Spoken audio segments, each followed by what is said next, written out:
Det var också sylt. Bara på låtsas. Laxasylt. Jag vill gärna ha lite sylt. Laxasylt. Sylt på glassen? Laxasylt. Ja. Laxasylt på tårtan. Vad händer? Hon är ute i sitt lilla kök och hämtar tårta. Jag väljer tårta, pappa. Vad är det tårta till efterrätt? Nu var det tårta till efterrätt. Och sen får man på glass. Det är din tallrik. Tack. Och här är din tallrik. Det är min tallrik. Så. Och den är där. Oj, Din glass.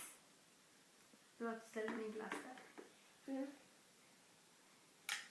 Och du får den. Tack. Och du får tårta. Mm. Här är tårta. Är det tårta? Vill du också tårta? Ja, väldigt gärna. Vill du ha också tårta? Ja, tack.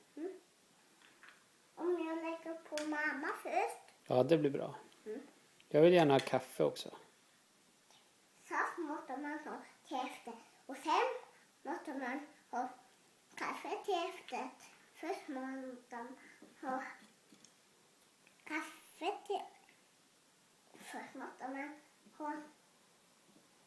Det här är min. Om du får mig. Det här är min. Om du. Det här är mitt. Och du får ett annat. Du får ett annat. Du får ett. Så ett annat glas. Du får ett sånt glas av mormor. Okej. Ett sånt glas som mamma hade.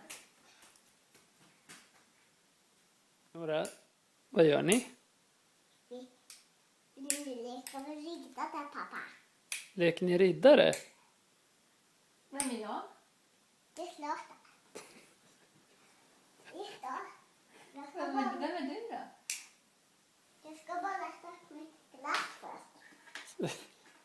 Är det glasspaus? Vem är du? Jag leker med riddare. Vem är mamma? Han är klart där. Vem är du? Johan. Den kände riddaren Johan. Jag är Johan. Är du Johan? Johan, Hallå, menar glass hos mig? riddarna Johan och Zlatan.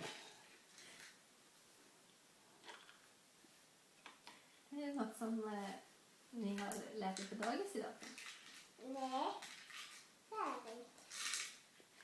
Det är bara godis. Nu kommer det lite.